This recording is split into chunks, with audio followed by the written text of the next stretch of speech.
So if we're going to go over Milia, I'm just going to start with the basics. So the basics are standing kick is your go-to poke. Standing kick, crouching slash pushes them out. On hit, you get a nice little knockdown combo, right? And I have the computer to block right now because I was training my roommate earlier. And the idea here is that Ino is not really going to be doing a lot of pokes like this. This is just kind of a stop option if the opponent's running at you like an idiot. You can be like, no, stop. Get away from me. I don't like creepy little girls that love Johnny, right? Just like that. You can also do crouching heavy. Crouching heavy is kind of the same type of move. Because Ino has two modes. Ino's going to be rushed down or is rushing down. The hardest part about playing Ino is getting rushed down. You don't have a lot of great neutral buttons, so you need to make sure you really dial these in. Standing kick, crouching heavy slash, crouching slash, right? Those are your go-to buttons to stop offense. Forward punch is a great option if the opponent is swinging in neutral, right? Now this probably won't work because Mei's far slash is pretty good, but standing kick it might work against. The idea here is that in neutral, this move has upper body invincibility. So if you challenge people up close with it, you get a counter hit. That counter hit leads to a combo and a knockdown.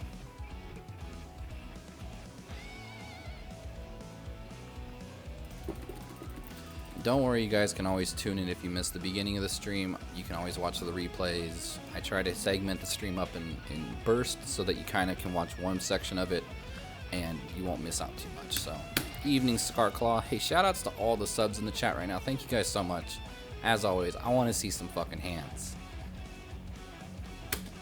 Alright, so back to Ino. So, stopping offense with Ino, standing kick, crouching slash, crouching heavy slash. Crouching heavy slash especially is good because it's +6 on hit. So check this out. You can actually link standing kick after a normal hit. And that's pretty unusual for a Guilty Gear normal. Look at that. Just like that. And after this, you get standing kick into Chemical Love as an option, or standing kick, crouching dust, and go for knockdown. So, other options to stop offense are Chemical Love being used as a long-range poke. Now, it's not perfect. Some characters can run underneath it. Mei is not one of them, but Mei can definitely run and slide underneath it. So you kind of have to be on your guard when you're using it. So, for example, Mei is going to run in and slide underneath it. That will counter. That will counter what I'm doing right here. Right? It goes completely under it. Soul, for example, can run directly under Chemical Love. So, the idea, though, is the reward you get off of a Chemical Love is you get a note. And that note is so important because it transitions Ino from playing neutral to offense immediately because you get that knockdown. On block, it's not really punishable. I'm going to have Mei block for a moment. You know, that you can just do this all day. Mei is just going to have to block. There's not much she can do at this range. It pushes her out, and you have to hold that shit. If you YRC it, you can throw a note out. Let's make Mei block some more.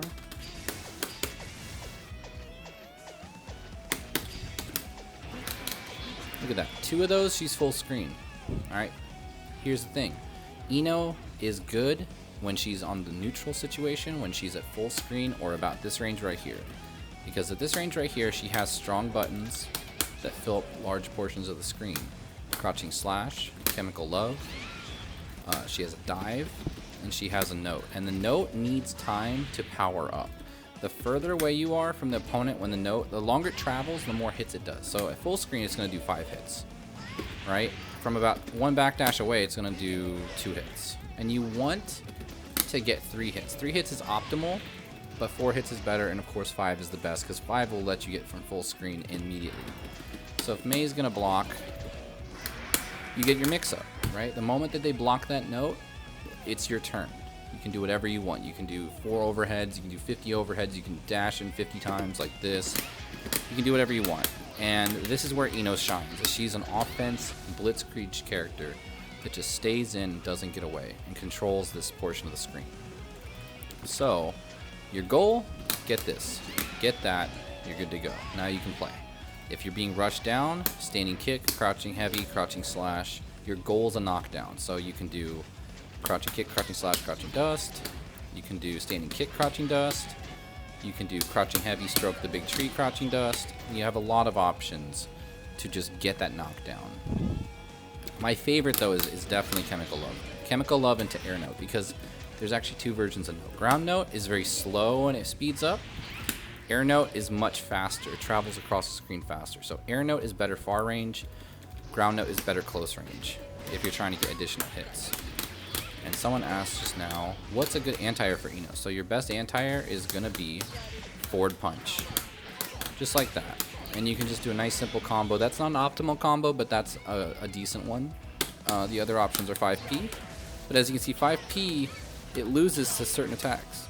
It doesn't have upper body invincibility at all. So you really are playing with fire if you use 5P. But it's good. And shoutouts to B-Tide. Thank you, Bart. You were the fucking bomb. Thanks for having drinks with me this last weekend, bro. It was super fun going to Cobra with you and just chilling with you and Ryudo. Alright, so that's my philosophy with Ino.